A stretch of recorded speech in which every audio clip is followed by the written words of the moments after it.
On Saturday, March 24, Ghana will join the rest of the world to commemorate World Tuberculosis Day.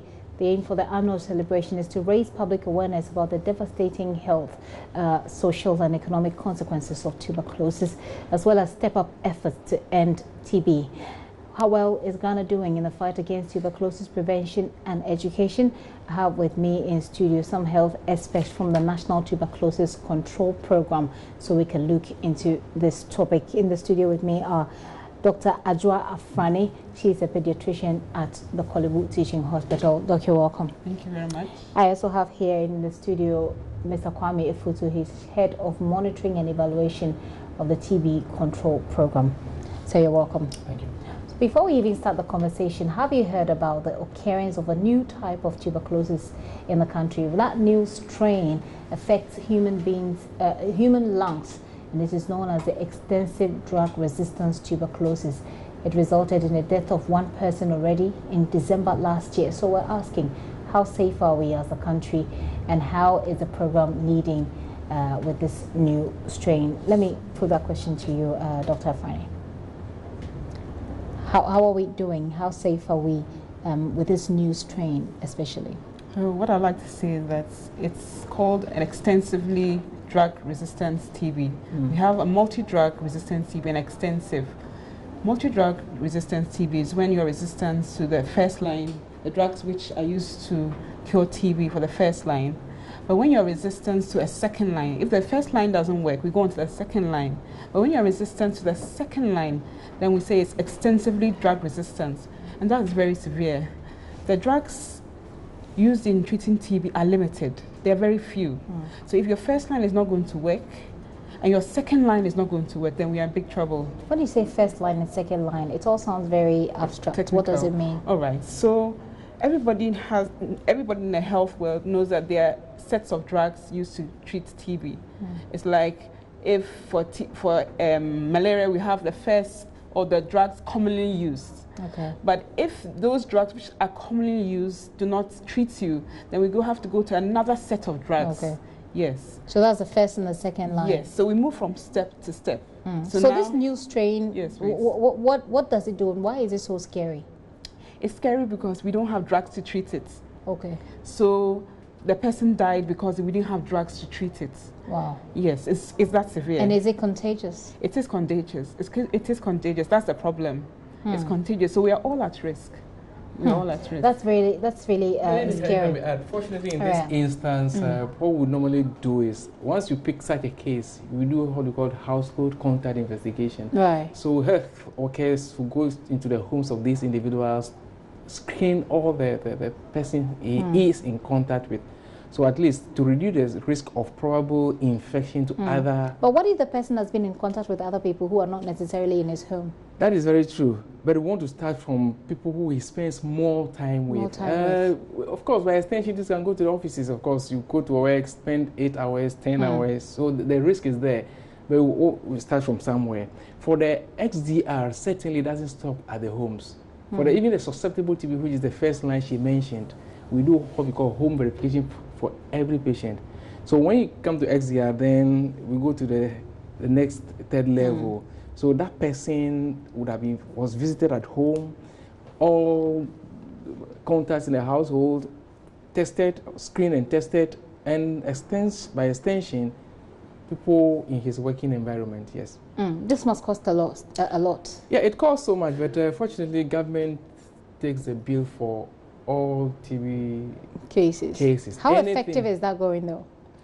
How effective is that process where government is taking the bill? Because we know when government is taking a bill, it usually takes longer than when you have your own money. But fortunately for TB, it is not so, because the government sees the importance of the disease called TB. You know, it's a pulmonary disease largely, and it's passed on from one person to another person purely by inhaling the infected air coughed out by a TB patient.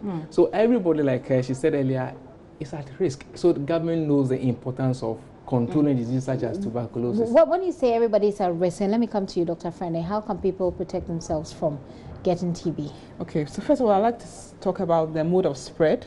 The spread is airborne. When I say airborne, droplets in the air. So you can get it by coughing, by sneezing, by kissing. Yes, by kissing. So this is some part of our normal everyday activity. We all cough, we all sneeze, we all kiss. Yes. So to protect ourselves, we advise that you cough into a handkerchief or into your shirt like this. If I cough into my hand like this and I shake you, you'll still transfer it to me. So if I have a handkerchief, I should cough into my handkerchief. If I have clothing, I can cough into my clothing, and of course I'll wash it. And also for newborns, we give them BCG. BCG vaccination is given at birth, and that protects against a severe form of TB later in life if the child should have it. Yes. So these are the way we can protect ourselves against TB. But then what are the symptoms? And I don't know if Mitefutu is in the right place to say, or you are. What are the symptoms, so that at least beyond no, not kissing, beyond coughing, you know that someone has TB and that I should be careful with this person? Okay. So the most common symptom, which we all know, is coughing. Okay. It's not coughing just for like a second or so. 2 weeks duration. 2 weeks is classic. If you see someone who has been coughing for a very long time, 2 weeks is classic. And if you're immunosuppressed, even coughing for about 24 hours, immunosuppressed means that your ability to fight immunity is low, like those who have HIV or diabetes. Right. Yes. Also, if you have sputum, which is blood stained, we all cough up sputum when we have colds. It might be yellow colored or even white, but if it's blood stained, it's also something key. Yes, and also weight loss. Okay. In children, I'm a pediatrician, so I'll speak for the children. There are some children who we say they fail to thrive. They are not growing. They're just losing weight, and losing weight. That's one of the cardinal signs. So you should check for TB when your child is not So for growing. TB in children, it's non-specific because children hardly cough out. So you may not have that classic cough, but they will not be gaining weight.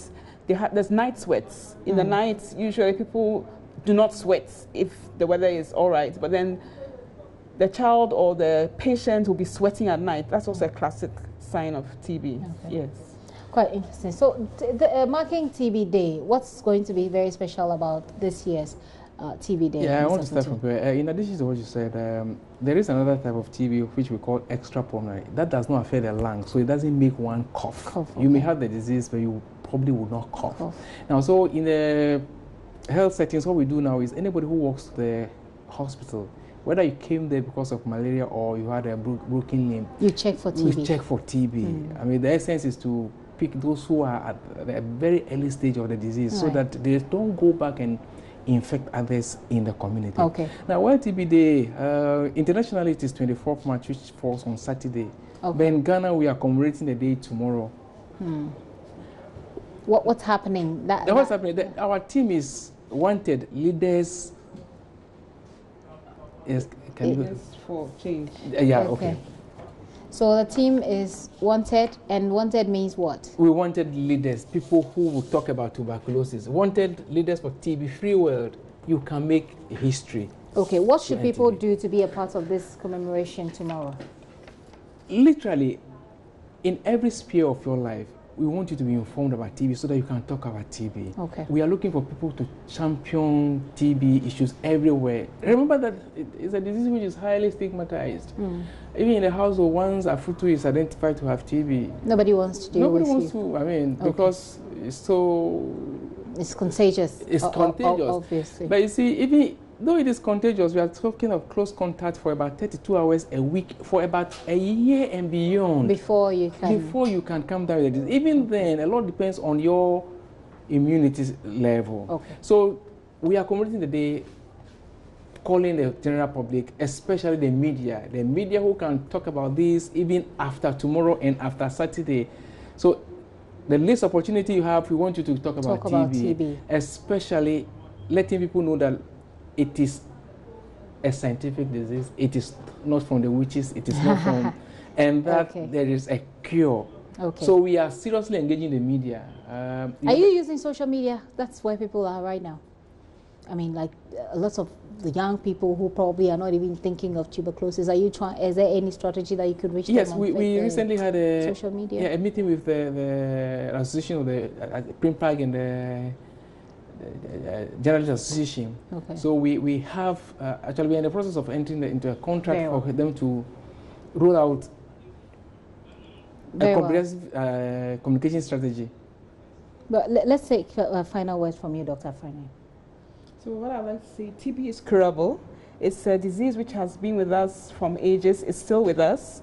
So if anyone has any of these symptoms, we'd like to say seek treatment. It's free and it's curable. Let's all rally, political commitment, social commitment. Let's all rally and helping to end this disease, which has a lot of implications on our social health and economic well-being. Thank you. All right.